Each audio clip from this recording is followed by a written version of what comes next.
le blanc qui tend vers le rouge et le rouge qui tend vers le blanc car elle se situe entre les deux attributs Netzayod, et il faut que sa couleur jaune soit plus rouge que le jaune de Tiferet puisqu'elle tend vers le jugement alors que Tiferet tend vers la miséricorde, comme nous l'avons expliqué dans le 4e chapitre de la section sur les arbitres, et il y en a qui ont expliqué qu'elle a une couleur qui contient toutes les couleurs, et ceci parce qu'elle qui reçoit de toutes, et c'est ainsi que le Rashbi, qu'il repose en paix, l'a expliqué. Et le signe en est, Joseph était beau de taille et beau d'apparence, et c'est un arbre beau à voir, car toutes les couleurs du saphir lui sont attachées. Et ainsi, le principe du mélange des couleurs se trouve dans Malkout, comme nous allons l'expliquer. Chapitre 4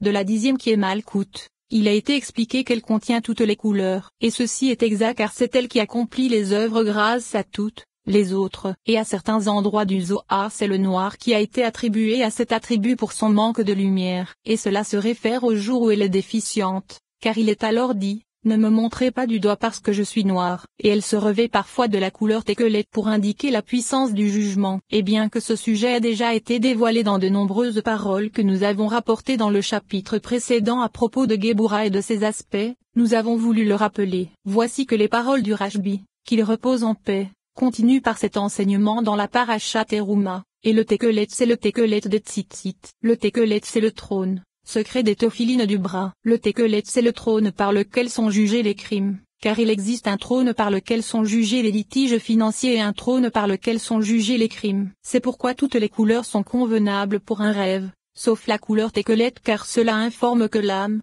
de celui qui rêve, va entrer en jugement, et lorsque l'âme entre en jugement, le corps est condamné à la destruction, et ce rêve nécessite une grande miséricorde. Le Tekelet c'est le trône dont il est dit, comme l'apparence de saphir, une forme de trône et un feu ardent avec une clarté tout autour, car c'est avec lui qu'on entoure les tzitzit, et lorsqu'on l'illumine, il prend la couleur verte. C'est à partir de ce moment que commence le temps de la lecture du Shemed, parce que la couleur Tekelet a changé, et c'est pourquoi il est interdit de juger les crimes de nuit car à cet instant c'est la couleur blêle qui domine et il est permis d'arracher une âme sans délai ni justice puisqu'alors la justice ne domine pas. Lorsque le matin arrive, la droite supérieure s'éveille et cette lumière suprême apparaît et atteint ce Tekelet. Il change de couleur, et alors elle le domine, et un autre saint trône s'attache à lui. C'est à partir de cet instant que l'on récite le Shemt. Et en ce qui concerne cette couleur et le fait que le Tekelet se réfère à Malkout, cela se réfère à son aspect inférieur par lequel elle s'approche du côté des extérieurs. Et c'est ainsi que cela est expliqué dans le Zohar. La sainte lune a une couleur blanchée, et toutes les couleurs brillent en elle et y sont brodées. Et elle a précisément la beauté et la blancheur du soleil. Et dans cette mer qui est la sienne, en 70 ans un poisson apparaît et prend d'elle la couleur Tekelet. Elle prend cette couleur et s'en recouvre à l'extérieur. Ceci ne signifie pas que son vêtement est de cette couleur car son vêtement est de lin fin et de pourpre. Mais cette couleur n'est qu'une couverture extérieure. À l'image de cela, le tabernacle était entièrement brodé, à l'intérieur et à l'extérieur. Et il a été dit à son propos, ils étendront dessus une étoffe entièrement blêle. Quel en est le sens? C'est parce qu'au-dessous de cette mer se trouvent les abysses de la mer qui contiennent le mâle et la femelle, et ils possèdent le mauvais œil avec lequel regarder. Et lorsqu'ils regardent, la couleur Tekelet est prête pour leurs yeux, et leurs yeux ne peuvent pas la dominer car elle est fixée à l'intérieur avec toutes les couleurs brodées, comme cela est approprié. Et lorsque ceci sera bien précisé, nous verrons qu'il existe 3 aspects dans Malkout. Le premier aspect est la couleur qu'elle possède en essence, et c'est une couleur blanche qui rayonne, c'est-à-dire la blancheur du soleil puisqu'il est son époux auquel elle emprunte. Et elle possède un second aspect qui est son vêtement, c'est-à-dire son vêtement de lin fin et de pourpre. Et c'est l'expression de lin fin qui est utilisée, c'est-à-dire qu'elle contient les 6 couleurs qu'elle reçoit des séphirotes supérieures que sont les 6 extrémités. Et il est également indiqué, pourpre car elle reçoit ensemble les 4 couleurs qui correspondent aux 4 séphirotes que sont Ezed, Géboura, Tiferet et la réalité de Malkout. Et c'est pourquoi pourpre est l'acronyme d'Uriel pour Tiferet, Raphaël pour Malkout, Gabriel pour Géboura, Michaël pour Ezed, et également Nuriel pour Tiferet en fonction de son aspect puisqu'elle reçoit parfois de la droite et parfois de la gauche, comme nous l'expliquerons dans le 5e chapitre de la section sur les palais. Et ce qu'elle reçoit provient d'en haut. Et puisqu'elle se revêt de toutes les couleurs ensemble, son vêtement est dit de lin fin et de pourpre. Et alors, elle se revêt de miséricorde, et elle possède un 3e aspect qui est le vêtement inférieur, l'aspect qui s'approche des écorces appelées abysses de la mer. Et cette couleur c'est le Tekelet, comme cela est expliqué dans le passage du Zohar que nous avons mentionné plus haut, et le Tekelet c'est le Tekelet des Tzitzit, car il se réfère à la puissance du jugement, comme l'a expliqué le Rashbi à propos de Tzitzit. Et il était nécessaire de dire cela car il existe une autre sorte de Tekelet qui est la couleur du saphir puisque sa couleur tend vers le Tekelet, et ce Tekelet est miséricorde car il se réfère à Okma, comme nous l'avons expliqué plus haut. Et celui-ci ne signifie pas la destruction, à Dieu ne plaise, mais se réfère à la limite car Okma est la limite de toute l'œuvre de la création puisqu'elle est la fin de ce qui existe de bas en haut, et c'est de lui que provient l'existence de tout ce qui existe. Ce qui n'est pas le cas du Tekelet qui se réfère à Malkout, car le Tekelet qui se réfère à Malkout est l'expression de la destruction totale. Et c'est ce qu'il est dit, le Tekelet c'est le trône. L'explication en est que c'est l'aspect inférieur qui se trouve dans Malkout qui est appelé trône, par le secret des tephilines du bras qui rassemble tous les camps, comme cela est expliqué. Et il est expliqué que ce Tekelet correspond à la limitation et à la destruction de l'homme, à Dieu ne plaise, à cause de la puissance du jugement. Et c'est ce qu'il est dit. Le Tekelet c'est le trône par lequel sont jugés et ce Torah. Et le sens en est que ce trône n'est pas comme les autres trônes car avec les autres trônes on juge ce qui se réfère aux hommes selon leur individualité,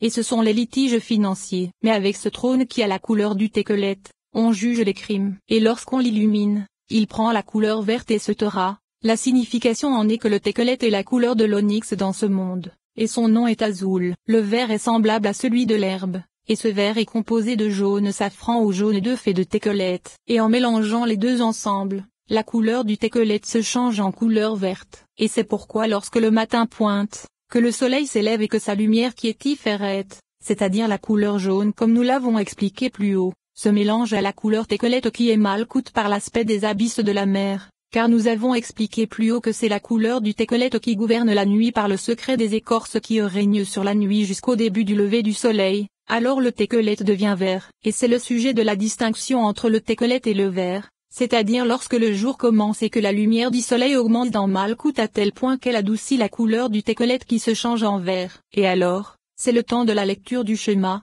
car Abraham c'était Z, et avec cela, cette parole a été expliquée du début à la fin. Ainsi, les 6 couleurs de Malkout, le pourpre, le Tekelet et le blanc ont été expliquées. Chapitre 5. Après en avoir terminé dans les chapitres précédents avec toutes les couleurs des séphirotes et tout ce qui s'y rapporte selon ce qu'il est permis d'en écrire, en vérité nous avons voulu commenter cela, car le sujet des couleurs est une éminente parabole se référant aux œuvres et aux choses qui se propagent depuis les séphirotes, comme nous l'avons expliqué dans le premier chapitre. Ainsi, il se trouve que tout comme les œuvres des séphirotes ne se révèlent que par l'intermédiaire de Malkout, et que l'œuvre de toute séphira ne se propage que par son intermédiaire. Il en est de même au sujet des couleurs, elles se trouvent toutes dans Malkout car les couleurs ne se propagent pas par les séphirotes. Et c'est ainsi que le Rashbi, qu'il repose en paix, l'a expliqué dans les Tikkunim Bereshit, fille des têtes, voici les origines de la maison de leur père. Une fille, à son propos nos maîtres ont dit, une fille en premier est un bon signe en ce qui concerne les enfants. Et c'est le Yod d'Adonai, une perle précieuse qui contient toutes les couleurs, car la lettre Yod de Yahvé ne prend aucune couleur puisqu'il est dit. Moi, l'Éternel, je ne change pas, je ne change en aucune couleur, mais elle rayonne de couleur depuis l'intérieur car le nom Yahvé est comme la Neshama dans le corps humain ou comme une lampe dans un palais. Et la lettre Yod d'Adonai c'est du saphir, elle prend la couleur Tekelet et le noir du côté du jugement, et une lumière blanche brille en elle du côté de la miséricorde. Et cette lettre Yod d'Adonai est rouge du côté de Géboura, comme la topaze du côté de la droite. Et comme l'émeraude du côté du pilier central. Aleph Dalet Niod contient 12 couleurs, elles sont trilitaires comme les patriarches, trilitaires comme les pontifes, les Lévites et les Israélites. Ils triplent la sanctification pour toi. Toute pierre ayant une couleur blanche tend vers Ezédé sa possession est louable. Et c'est le secret de l'expression. C'est d'un amour éternel que je t'aime. C'est pourquoi je t'ai attiré à moi avec bonté. Une pierre rouge tend vers Pachad et sa possession permet d'imposer la peur aux créatures du monde. Une pierre qui contient les 2 couleurs, le blanc et le rouge, c'est le pilier central qui est vert du côté de la mer suprême car c'est le repentir. C'est la ligne verte qui entoure tout le monde. Fille des têtes, explication. La fille c'est Malkout. Et c'est le point qui se trouve dans sa réalité et qui est appelé pupille de l'œil. Et c'est sa réalité qui est indiquée par le Yod, car c'est la réalité qu'elle tire de Okma comme nous l'expliquerons dans le 3e chapitre de la section sur la réalité. Et les têtes ce sont les patriarches. les 3 couleurs qui entourent la pupille de l'œil, et ce sont également les 3 couleurs de l'arc-en-ciel qui l'entourent et lui construisent un édifice tout autour, et ce sont les couleurs de Ezed, de Rachamim et de Din comme nous l'expliquerons, et ces 3 couleurs sont indiquées par le et qui se trouve en elle, comme nous l'expliquerons dans la section mentionnée ci-dessus. Et il est indiqué que puisque les patriarches sont appelés têtes à partir du verset voici les origines de la maison de leur père etc., il s'agit des 3 lettres Evo et des 3 lettres Aleph Dalet comme nous l'expliquerons. Une fille, sur elle, nos maîtres ont dit, une fille en premier etc. Cela signifie comme première lettre, et lorsqu'elle se trouve en haut dans le nom Yahvé, c'est-à-dire le yod au-dessus de Evo et, la fille qui se trouve en premier est un bon signe en ce qui concerne les enfants qui sont miséricorde, et c'est la réalité du mal. Mais lorsque la fille se trouve en dernier, c'est-à-dire lorsque le yod se trouve au-dessous de Evo et sous la forme oui, alors c'est le jugement, et c'est la réalité de la femelle et du jugement, et ces choses seront bien expliquées dans les premiers et seconds chapitres de la section sur de bas en haut. Car le nom est le principe de cet enseignement et de sa signification, et c'est le yod d'Adonai et Setera. La signification en est que les 3 lettres HWH sont les 3 patriarches, Ezed, Gebura et Tiferet, car c'est à Abraham que se réfère l, par le secret d'Abraham, et le second et se réfère à Isaac, comme cela est connu, car il tend vers le jugement, vers la gauche, comme nous l'avons expliqué dans les second et troisième chapitres de la section sur l'essence et la gouvernance. Et le veau se réfère à Tiferet, l'axe médian, et c'est ainsi que l'a expliqué le Rachebi dans le Reya Memna, ce qui était la fille du roi. C'est le yod au-dessus de HWH car il était contenu dans les patriarches, car le premier et se réfère à Abraham, le second à Isaac, et le veau à Jacob. Et il est précisé dans cette parole que le fils se réfère à Abraham, comme nous l'avons dit. Car puisqu'il y a un et en lui, il porte son nom. Il se trouve qu'HWH correspond aux 3 patriarches dans lesquels sont contenues les couleurs, comme cela est dit, elles sont trinitaires comme les patriarches. Et de même, Aleph Dalet correspond aux 3 lettres qui se trouvent dans Malkout en correspondance avec les 3 couleurs des patriarches, car c'est à eux que se réfèrent les couleurs. Et maintenant, on dira que toutes les couleurs sont contenues dans le yod d'Adonai puisque c'est le dernier aspect qui fait apparaître les œuvres en bas. Et ainsi, toutes les couleurs apparaissent en lui, et c'est la dernière fille qui est la pupille inférieure. Mais la pupille supérieure qui est le yod de Hokman n'a en elle aucune couleur, car elle est la lumière par laquelle les couleurs sont révélées. Et ceci est semblable à une lampe à huile faite d'une multitude de couleurs. Lorsque la lumière ne brûle pas les couleurs se trouvent dissimulées en elle, et elles n'apparaissent que lorsque la lumière brille en elle. Et voici que la source de la lumière qui rayonne de couleurs c'est le yod de Hokma, et le sens en est que les séphirotes n'ont d'action que par l'intermédiaire du Shefa qui est prodigué depuis la source suprême qui est le yod de Hokma. Et lorsque le Shefa et cette vie sont prodigués au sein des séphirotes, alors toutes les séphirotes accomplissent leur œuvre. Evo et éclaire Aleph Daletn, et les couleurs rayonnent dans le yod d'Aleph Daletn car en recevant les couleurs le yod d'Adonai est en correspondance avec le yod de Yahvé qui les fait briller, comme nous l'avons expliqué. Et avec cela, la plus grande partie de cette parole a été expliquée. Et la lettre yod d'Adonai, prend la couleur Tekelet et le noir. Nous avons déjà expliqué plus haut que le Tekelet est une appellation pour le jugement qui lui est prodigué depuis Gebura. Mais le noir ne correspond pas à la noirceur qui est prodiguée depuis Gebura car la noirceur qui provient de Gebura se trouve à l'extérieur, comme cela est expliqué plus haut dans le 3e chapitre. Et le sens du fait qu'il soit dit le noir c'est que cela se réfère à la lumière, c'est-à-dire aux ténèbres de Malkout. Et il est dit du Tekelet, et le noir temps et setera, c'est l'expression de l'appréhension. Et une lumière blanche. Il est question de lumière afin d'expliquer que le principe de sa nourriture provient de la gauche, et c'est pourquoi il est dit tendre car elle le reçoit de sa nature. Mais à propos du secret de Ezed, il est question de lumière car c'est Ezed qui l'éclaire puisque cela n'est pas dans sa nature, et sa possession est louable et Setera.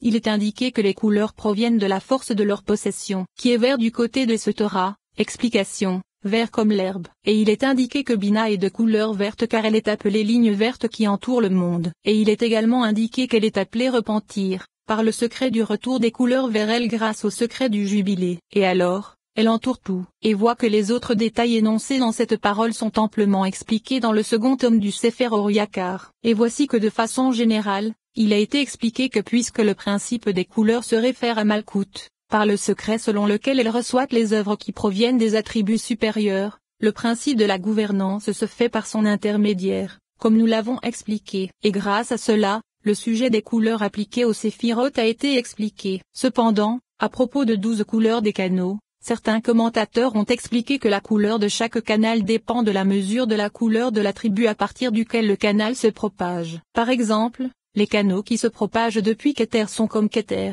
ceux qui proviennent d'Itokma sont comme Okma, et ainsi de suite pour